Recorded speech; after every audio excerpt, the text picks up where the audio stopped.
Good day po mga bossing. Meron lang po akong i-share tungkol po sa concern ng ating isang follower sa kanyang sasakyan. May clicking sound daw pag inaapakan niya at nire-release yung brake pedal. Siyempre, tinanong natin kung every time ba na inaapakan at saka nire-release yung brake pedal, kahit umaandar yung sasakyan or naka-steady lang, naka-idle lang. And siyempre, tinanong ko kung manual ba or automatic transmission yung kanyang sasakyan. Sa manual po kasi ganyan na every time inaapakan ng brake pedal, may clicking sound na naririnig tayo sa loob ng sasakyan.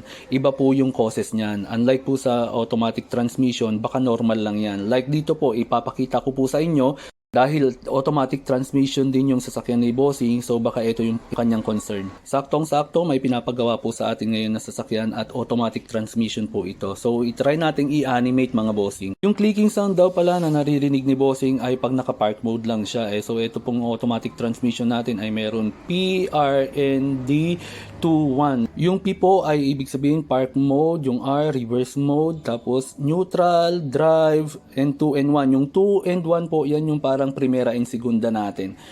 And usually, ginagamit lang po yan pagka talagang matarik yung mga pupuntahan natin. Pag hindi kaya nung kanyang automatic na drive at saka pagka yung hindi kaya nung kanyang kickdown. Pang lumuluma po kasi ang sasakyan, lalo na't bugbog sa gamit yan. Minsan, yan, pag nagiging faulty na at defective na yung transmission niya, nawawala po yung kanyang kickdown. Yung pag inapakan mo, yung accelerator ng sagad ay kusang shift sa kailangan niya na gear. So kung matarik po talaga yung pupuntahan nyo at hindi kaya lang ng drive, pwede nyo pong ilagay sa 2 or sa 1. Sa ibang sasakyan naman po, merong P, R, and D, D2, D1. Or meron din P, R, and D, BL. Pero pare-pareho lang po naman yun ng gamit.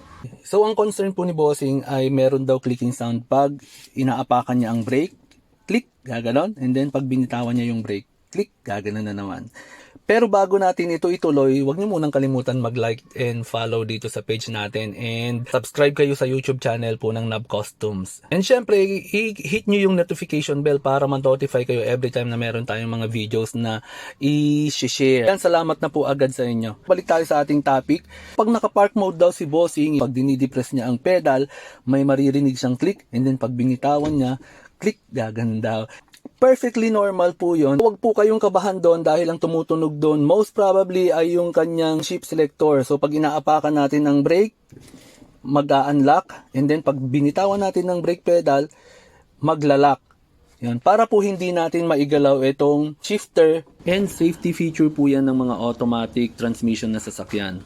And kahit i-unlock nyo po itong kanyang shift lock, hindi nyo po maigagalaw o maipapasok sa gear yung kanyang shifter unless po ay nakaapak kayo sa brake pedal. Basically, kailangan nyo po talagang apakan ng brake pedal and then pindutin ng shift lock bago nyo maigalaw ang shifter para ma-engage sa gear.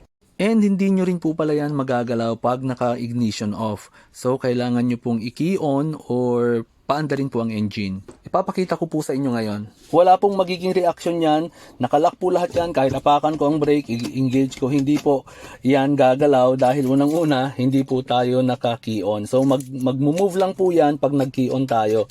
I-key on po muna natin yung ating sasakyan para makita natin. Ayan. So, i-depress ko po ang pedal para actual natin makita at marinig. Yon, may tumunog. Tatanggalin ko po yung paa ko sa brake pedal. Yan, again. Yan.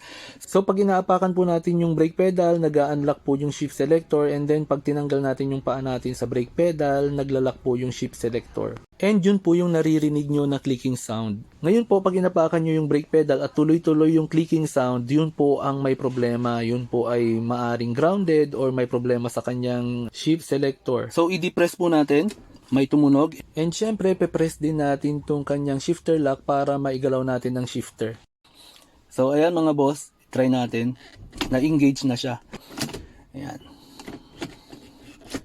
So, pag hindi po natin inapakan ng brake pedal, kahit pindutin natin to, hindi po yan gagalaw. Ayan. Same din po, pagka nag-brake tayo, na-release niya na yung shift selector, nag-unlock na yung shift selector, pero pag hindi natin pindutin to, hindi rin yan gagalaw. Actually, kahit naka-key off po yan, may maririnig kayong clicking sound. Yan o. Yan, so naglalak unlock po siya. So yun po, maraming salamat po, Nab Costumes.